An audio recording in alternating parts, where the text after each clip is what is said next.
So hello guys, welcome back to my channel. So दोस्तों, आज थी बैंक निफ्टी की एक्सपायरी। और जैसा कि मैंने कल आपको कहा था, अगर आपको याद हो, मैंने आपसे साफ साफ बोला था कि काफ़ी लोगों को ये लग रहा होगा कि मार्केट यहाँ से ऊपर निकलेगा और बहुत ही इजीली मार्केट, ये जो हमारा 1000 पॉइंट का गैप पीछे पड़ा हुआ है, अगर आप यहाँ पे देखोगे तो ऑलमोस्ट, अगर आप पीछे जाओगे तो यहाँ पे बहुत बड़ा गैप एक पड़ा हुआ है। थोड़ा सा एक मैं पीछे कर लेता हूँ चार्ट। ये देखो, ये वाला जो गैप है, यहाँ पे अगर आप देखोगे ये गैप पड़ा हुआ है पूरा। तो काफी लोग ये सोच रहे थे कि मार्केट यहाँ से निकलेगा तो एक ही बारी में मार्केट में गैप फिल हो जाएगा। बट मैंने आपको कल ही बोला था कि गैप इतनी इजीली फिल नहीं होगा। मार्केट में कल एक्सपायरी है और एक्सपायरी पे मूवमेंट दोनों साइड के जब आ रहे हो तो समझ जाओ मार्केट में वॉलिटिलिटी बढ़ने वाली है। या फिर देखो, दो चीजें होती है एक्सपायरी पे मार्केट में, अगर दोनों साइड मूव आ गए या तो मार्केट साइडवेज हो जाता है, या फिर मार्केट पूरे दिन वॉलिटिलिटी करता रहता है। अगर आप यहाँ पे ध्यान से देखो, आज भी पहले 300 पॉइंट का मूव, फिर 400 पॉइंट का मूव, फिर 400 पॉइंट का मूव, फिर 400 पॉइंट का मूव। तो कहीं ना कहीं मार्केट में पैसा कमाने के मौके बहुत थे। अब प्रॉब्लम क्या होती है, ऐसे मोमेंट पे आपको पता नहीं होता कि आपको एंट्री कर लेनी है, एग्जिट कर लेनी है। अब इसीलिए आपके पास होनी चाहिए स्ट्रेटेजी। मैं बार बार आपसे बात करता हूँ लेवल के हिसाब से। अगर आपको याद हो, कल हमने एक ही चीज और बात करी थी कि मार्केट अगर यहाँ आपके आसपास रिजेक्शन लेता है, सेलिंग भी हो सकती है। यहाँ पे शूटिंग स्टार बनी हुई, इसके नीचे अगर आपने ट्रेड लिया होगा तो आपका कहीं ना कहीं अगर आप ध्यान से देखो देखो, मैं आपको बताता हूँ कि हमारे लेवल्स रेसिस्टेंस की तरह काम करते हैं। शूटिंग स्टार 3 पैटर्न बताया हुआ मैंने आपको, उसके नीचे यहाँ पे गया और अगर इसके ऊपर स्टॉप लॉस रखते तो आप ये ले सकते थे ट्रेड। बट अगेन, मैं नहीं मान रहा कि आपने लिया होगा। इसके बाद भी अगर मार्केट में कहाँ अपॉर्चुनिटी बनी, देखो 50 MA के हिसाब से एक बार तो यहाँ पे एक ब्रेक हुआ है। लेकिन कहीं ना कहीं मार्केट में, क्योंकि यहाँ ऑलरेडी 200-300 पॉइंट गिर चुका था, तो यहाँ ट्रेड नहीं करना था। यहाँ एक बार ब्रेक हुआ, अगर यहाँ किसी ने ट्रेड लिया तो चला। अब इसके बाद मार्केट में एक एंट्री आपकी यहाँ थी, बट अगेन यहाँ पे सेफ एंट्री नहीं थी क्योंकि ऑलरेडी मार्केट 100-150 पॉइंट गिर चुका था। तो अगेन मार्केट में मैं मानूंगा कि आपको ये एक ट्रेड मिला, कोई कंसोलिडेशन के बाद इसे ब्रेक करा था। ठीक है, तो ये एक ट्रेड ही मानूंगा मैं। बट एक ट्रेड ही बहुत होता है पैसे कमाने के लिए, मैं आपको हमेशा बोलता हूँ। दूसरी चीज, अब बैंक निफ्टी की बात कर लेते हैं। निफ्टी ने धोखा दिया है आज, निफ्टी ने तो कहीं ना कहीं धोखा दिया है। क्योंकि निफ्टी में हमने बहुत सेफली, आई थिंक थोड़ा सा हमें 22,250 का लेवल निकालना चाहिए था। बट कहीं कहीं ना कहीं मार्केट में हमने लेवल्स फिर भी थोड़ा सेफ रखा। मार्केट हमें कंसोलिडेट करके ब्रेकआउट भी करा और यहाँ पे कहीं ना कहीं मार्केट ऊपर निकल जाना चाहिए था, लेकिन मार्केट में ट्रैप हो गया, ब्रेकआउट फेल हो गया। स्टॉप लॉस आपका यही होता है, तो स्टॉप लॉस हिट हो गया यहाँ पे। अब लोग क्या करते हैं, लोग बार बार हर बाइंग में इसको खरीदने की कोशिश करते हैं, ब्रेक हुआ ब्रेक हुआ ब्रेक हुआ। ये नहीं करना है, दोबारा आके इसके ऊपर जाता अगर मार्केट तो हम बाय करते, जो कि यहाँ हुआ। अब यहाँ पे भी किसी ने ट्रेड करा तो दोबारा स्टॉप लॉस हिट हो गया। दो स्टॉप लॉस मतलब मार्केट में मूवमेंट नहीं है, जो कि नहीं था मार्केट में। उसके बाद मार्केट निकल जाता है और नीचे हमारा यहाँ पे पूरा एसएल हिट हो जाता है, अगर मार्केट यहाँ पे सेलिंग में आ गया। 50 MA स्ट्रेटेजी आप इस पे लगाओ या नहीं लगाओ, क्योंकि मैं तो बैंक निफ्टी में ही बताता हूँ वो, तो उसके उस पे आप देख सकते हो। बट अब आगे बात कर लेते हैं एक बार कि क्या हो सकता है आगे। सबसे पहले बैंक निफ्टी में चलते हैं। अब क्या मतलब, मार्केट फिर से रिवर्स होने वाला है। देखो, निफ्टी का चार्ट देख के मुझे ऐसा लगता है निफ्टी दोबारा से 22,000 के नीचे आ सकता है। बैंक निफ्टी को देख के ऐसा नहीं लगता, ऐसा मैं को बोल रहा हूँ। देखो, बैंक निफ्टी में एक जो जोन था, ये वाला जोन, ये जोन मार्केट में ब्रेक नहीं हो रहा था। अगर आप देखो, बार बार मार्केट यहाँ पे रुका, यहाँ रुका, यहाँ रुका, यहाँ पे 2 दिन रुकने की कोशिश करी, फिर ब्रेकआउट करा। तो मार्केट अगर इस ब्रेकआउट का रिटेस्ट करने आ रहा है तो कल भी मार्केट गिरेगा और यहाँ तक आ सकता है ये। तो आज का लोस किस में इंपॉर्टेंट हो जाएगा हमारा, तो हम आज का लो मार्क कर लेते हैं एक बार। अगर मैं आज का लो मार्क करूँ तो आज का लो है हमारा 46,886। अभी मैं इसको एडजस्ट करूंगा 15 मिनट के चार्ट पे। बाइंग के लिए अगेन अभी थोड़ा देखना पड़ेगा हमें, बाइंग एटलीस्ट आज के हाई के ऊपर होगी। लेकिन जिस तरह कैंडल बनी है, ओपन हाई लग रहा है मेरे को 7% या ओपन हाई है, तो ये मारूबुजू टाइप की कैंडल होती है। और ये सेलिंग का संकेत होती है कि मार्केट में कंटिन्यूस सेलिंग आ सकती है। बट जिस तरह के मार्केट में ट्रैप हो रहे हैं आजकल, तो उसके हिसाब से मुझे नहीं लगता कि मार्केट में इतनी जल्दी आएगा। हाँ, यहाँ तक आ सकता है, तो उसके बारे में बात करेंगे हम। ऑलमोस्ट 200-250 पॉइंट का ट्रेड तो बन जाता है अपना। हाई के लिए, बाइंग के लिए भी मैं आज का हाई मार्क कर लेता हूँ फिर तो। ठीक है, 15 मिनट के चार्ट पर अगर हम देखें इसको, यहाँ पे एक चीज और हुई है। अगर आप ध्यान से देखो डेली चार्ट पे, अगर आप ध्यान से देखोगे तो यहाँ पे अगर आपको दिखेगा एक डब्ल्यू टाइप का पैटर्न बन रहा था, जिसका ब्रेकआउट भी था ये।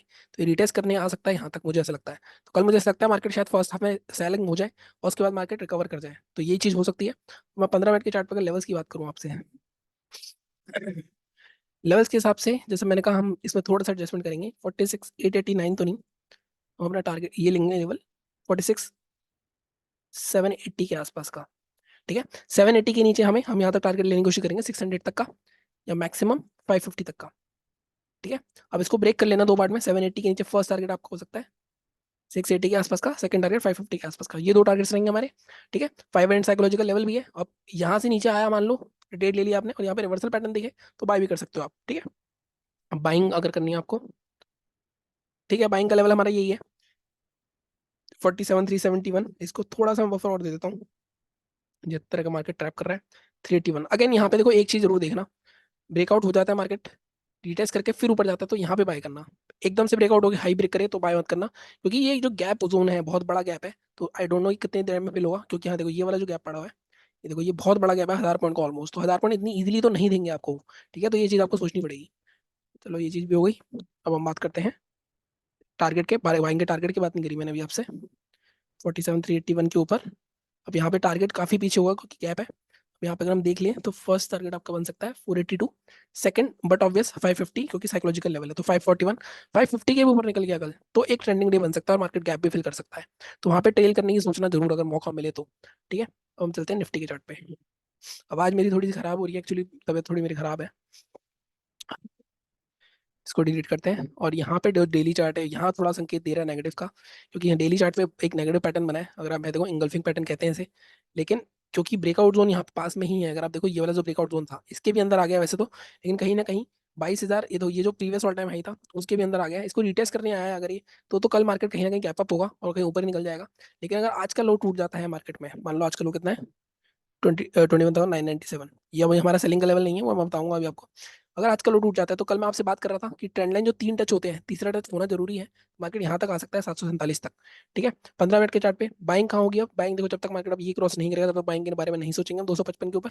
15 मिनट के चार्ट पे चलते हैं। अब देखो यहाँ पे सेलिंग का 989 तो नहीं, हम रखेंगे तो लेवल इसका 970, 970 के नीचे आपको यहाँ तक के टारगेट देखने को मिल सकते हैं 878 तक के। अगेन फर्स्ट टारगेट आपका गैप फिलिंग का जोन रहेगा 930, सेकंड टारगेट 878, फर्स्ट टारगेट पे आधा प्रॉफिट आपको बुक करना होता है। आई थिंक 930 थोड़ा सा छोटा टारगेट है, थोड़ा नीचे से रख लेते हैं 920 के आसपास का। फर्स्ट टारगेट पे आधा प्रॉफिट हमेशा बुक करना होता है, मेरे लेवल्स का ये खास रूल है, तो उसको ध्यान में रखना। बाइंग जैसे मैंने कहा 255 के ऊपर ही होगी, उससे पहले नहीं होगी। ठीक है, हमारा लेवल बिल्कुल इसमें थोड़ा सा अगर कल ही निकल गया है तो कल ही मार्केट रॉकेट बन सकता है, अगर कल नहीं निकल पाया मार्केट नीचे आता है तो यहाँ तक हमें दोबारा से 700 देखने को मिलेगा, जैसे मैंने ट्रेंड लाइन आपको मार्क करके बताई थी। 255 के ऊपर, ऊपर के टारगेट हमारे पास नहीं है, जैसे कि आपको पता है मैं हमेशा बोलता हूँ ऐसे किसमें क्या करना है, 50 पॉइंट के ब्लॉक बनाने हैं। 255 के ऊपर पहला टारगेट हमारा 300 का, दूसरा टारगेट हमारा 350 का है, वैसे तो 330 के आसपास लेंगे क्योंकि साइकोलॉजिकल नंबर के आसपास यही ट्रैप होते हैं, 320 तक घुमा के घुमा देते हैं। ठीक है, तो ये हमारे पास 70-80 पॉइंट यहाँ पे, 70-80 पॉइंट यहाँ पे मिल जाएंगे। बीच में देखो बहुत बड़ी रेंज है, मैं मानता हूँ बहुत बड़ी रेंज है, इसमें क्या हमें कोई ट्रेड नहीं करना, 250 पॉइंट की कर सकते हो ट्रेड, 50 एमए के हिसाब से स्ट्रेटेजी मैंने जो डाली हुई है उसको देखना चैनल पे, उसके हिसाब से कर सकते हो। अदरवाइज मेरे हिसाब से लेवल जो बड़ा मूवमेंट आएगा वो इन लेवल्स के बीच ऊपर नीचे ही आएगा, इसके बीच में मार्केट साइडवेज भी हो सकती है। कहीं ना कहीं अगर मार्केट देखो ये जो फॉल है इसके बीच में कहीं ओपन हो गया तो मार्केट में यहाँ पे साइडवेज हो तो बिल्कुल ट्रेड मत करना, 50 एमए के हिसाब से भी मत करना, अनलेस अनटिल ये निकले या ये निकले, या तो नीचे आके यहाँ पे रिवर्सल पैटर्न बना दे हमारा, यहाँ से बाइंग कर लेंगे, तो ऊपर जाके यहाँ रेसिस्टेंस बना लिया ब्रेकआउट करते तो बाइंग कर लेंगे। इस तरह से हमें करना है। ठीक है, मिलता हूँ आपसे अगले वीडियो में, चैनल को इसी तरह सपोर्ट करते रहो। Thank you so much.